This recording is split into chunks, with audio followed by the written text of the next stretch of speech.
আমি এই মুহূর্তে দাঁড়িয়ে আছি বাংলাদেশ ক্রিকেট বোর্ডের অফিসের ঠিক পেছনেই, মিরপুর শেরে বাংলা ক্রিকেট স্টেডিয়ামে। এই মুহূর্তে আমি যখন কথা বলছি তখন বিসিবিতে পরিচালকদের একটি বৈঠক বসেছে, যেখানে আমরা এখন পর্যন্ত জানতে পেরেছি বোর্ড সভাপতি আমিনুল ইসলাম বুলবুল এসে হাজির হয়েছেন, সহসভাপতি সাখাওয়াত হোসেন এসে হাজির হয়েছেন এবং ক্রিকেট বোর্ডের পরিচালক খালেদ মাসুদ পাইলট আছেন। বৈঠকের বিষয়বস্তু থেকে আমি যদি সর্বশেষ আপডেট থেকে এবার যদি একটু পেছনে আসে, বৈঠকের বিষয়বস্তুটা কি?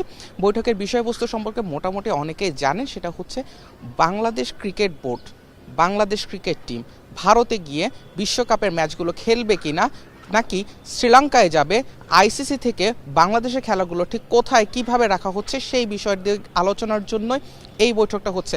বলে রাখা ভালো, বৈঠকের মধ্যে তিনটা পক্ষ উপস্থিত আছে এমন একটা গুঞ্জন শোনা যাচ্ছে। আইসিসি, বিসিসিআই এবং বিসিবি, এই তিনটা পক্ষই এই বৈঠকে আছে বলে আমরা এখন পর্যন্ত জানতে পেরেছি। একটু পেছন থেকে যদি আসি, গত 2 জানুয়ারি প্রথমবার মুস্তাফিজুর রহমানকে আইপিএলের দল কলকাতা নাইট রাইডার্স থেকে বাদ দেওয়ার একটা খবর শোনা যায়। তারপর 3 জানুয়ারি সেটা বাদ দিয়ে দেওয়া হয় মুস্তাফিজুর রহমানকে। এরপর থেকে মূলত বাংলাদেশ ভারতে গিয়ে খেলবে না এই ধরনের একটি ঘোষণা চলে আসে। প্রথম রাতেই সেখানে যুক্ত হয়েছিলেন যুব ক্রীড়া উপদেষ্টা আসিফ নজরুল। সেখান থেকে পরবর্তীতে জানানো হয় বাংলাদেশ ভারতে গিয়ে খেলার জন্য নিরাপদ বোধ করছে না। একজন মুস্তাফিজের নিরাপত্তা যখন শঙ্কিত, তখন বাদ বাকিদের সংখ্যাও থেকেই যায়। সেখান থেকে দীর্ঘ 10টা দিন, সময়ের ক্যালেন্ডারের পাতায় সময়ের হিসেবে 10 দিন খুব সংক্ষিপ্ত হতে পারে, কিন্তু বাংলাদেশ ক্রিকেটের জন্য এই 10টা দিন ছিল অনেকখানি লম্বা। প্রতিনিয়ত বৈঠক হয়েছে, ডিসিশনস এসেছে। এক পর্যায়ে বাংলাদেশ সরাসরি জানিয়ে দিয়েছে ভারতে খেলার মতো পরিস্থিতিতে বাংলাদেশ ক্রিকেট নেই। বোর্ড পরিচালক আসিফ আকবর একটা পর্যায়ে বলেছিলেন বাংলাদেশ আইসিসি যদি ভেন্যু স্থানান্তর না করে তবে বাংলাদেশ ওয়াকওভার দেবে।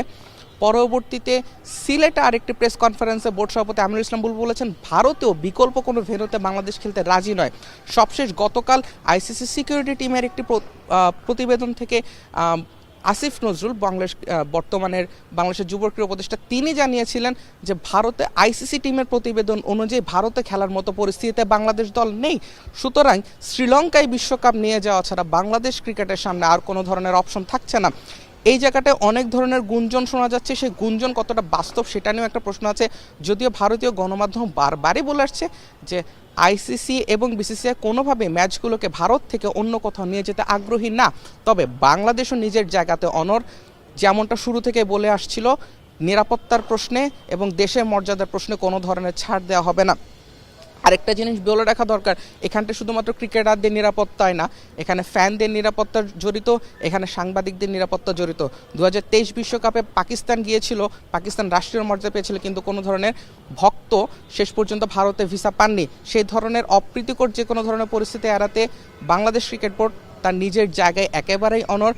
তাদের দাবি শুধুমাত্র ক্রিকেটার না, ভক্ত এবং সাংবাদিকদের নিরাপত্তাও দিতে হবে। কানপুরে যেমনটা আমরা গত বছর দেখেছিলাম যে ক্রিকেটারদের জন্য যে নিরাপত্তার ব্যবস্থা সেটা ঠিক ছিল, কিন্তু মাঠের বাইরে অনেক অপ্রীতিকর সিচুয়েশনের মধ্যে বাংলাদেশের ভক্তদেরকে পড়তে হয়েছিল। সেই তিক্ত অভিজ্ঞতা থেকেই বাংলাদেশ নিজেদের সবগুলো ম্যাচ ভারত থেকে সরিয়ে নেওয়ার পক্ষে।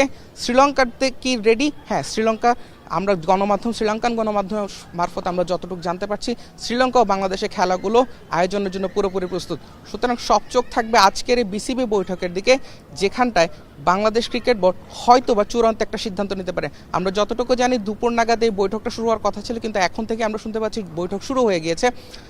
আর সেক্ষেত্রে বিকেল নাগাদ আমরা একটা চূড়ান্ত সিদ্ধান্ত পেলেও পেতে পারি। বৈঠকের মধ্যে অনেক ধরনের বিষয় থাকবে।